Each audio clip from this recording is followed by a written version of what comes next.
Araw kay Ma'am Aida Bicolana. So Ma'am Aida, ito na po yung ating sewing machine at ito na rin po yung pa-freebies natin. Ating power cord niya po Ma'am. Ma'am Aida, ganito po Ma'am yung pag-pull sit up sa ating sewing machine po Ma'am. Okay? Itong wire natin na kulay black at isasaksak po natin dito yan Ma'am. Okay? At pa-unbox po Ma'am itong sewing machine natin Ma'am. At pakibasa rin po itong sticker natin para sa mga information kung saan nyo po kami ma'am pwede makontak po ma'am. Okay? Pa-unbox po ito ma'am. Din pakisin po sa amin yung unboxing video natin dito. Ayun po siya ma'am.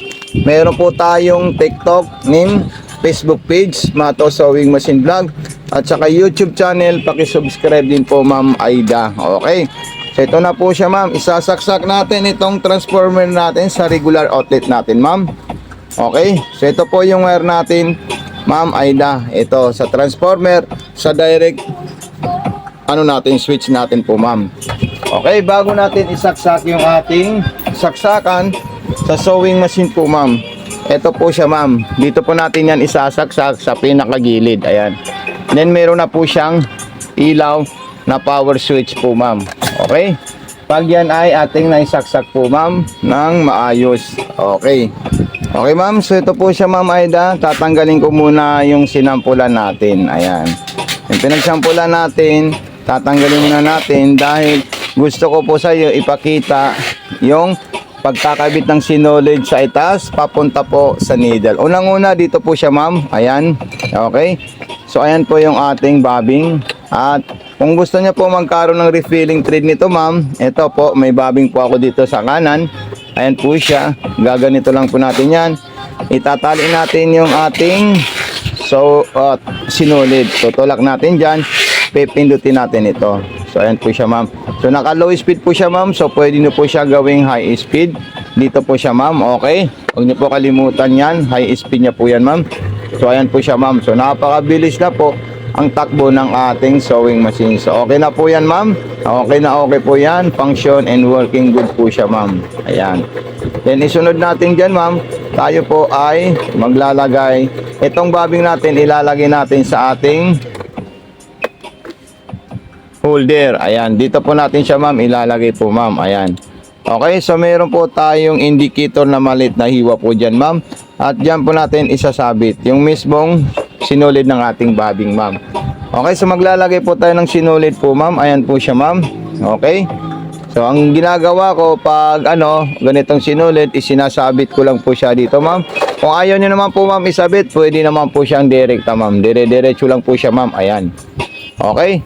So kailangan nakataas po yung pressure foot natin ma'am. Paakyat. Okay. Then yung hook natin, itataas natin ito ma'am. Ayan. Okay, so isasabit natin siya ma'am. Ayan.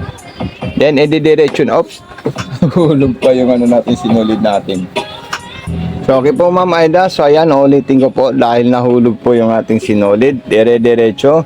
Paakyat. Okay, pa left turn. Then dire-diretso na po dito ma'am. Okay. Ang tusok naman ng sinulid papunta sa karayom, straight line papunta po sa likod po ma'am Aida. Okay. So napaka-solid na sewing machine po yan ma'am. So ma'am Aida, ayan po, ipinasok ko po siya sa butas ng karayom. Straight line po siya ma'am. Straight papunta po sa likod po ma'am. Okay, sunod naman natin dyan ma'am. Ikutin natin itong hand wheel natin. Paharap, pababa po siya ma'am. Ayan. So ganyan lang po siya ma'am. Then makikita nyo po na magsasama po yung dalawang sinulid natin. So hilay natin yan. Then pagkatapos po nyan ma'am, papasok natin dito. Ayan. Okay, pag naipasok natin yan, isasarado po natin yan. At paglalagay po tayo ng tela. At ite-testing natin ma'am yung mga natin, yung mga testing natin ma'am, yung mga design ng ating sewing machine po ma'am. Ayan, so napaka-solid po yan ma'am. Okay, ma'am Aida, so ito na po siya ma'am. At makikita nyo po yung mga multiple design natin sa bandang kanan. Ito po siya ang bilog dito na maliit. Dito po natin siya at dito po siya lalabas. Okay, so unahin natin yung mga multiple street sewing niya po ma'am.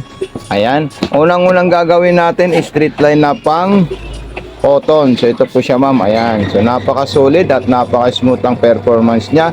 Then, i-press natin to for reverse. Ayan. So, napakaganda po yan, ma'am. Ayan, so grabe, ang solid niya po ma'am, oh. Ayan.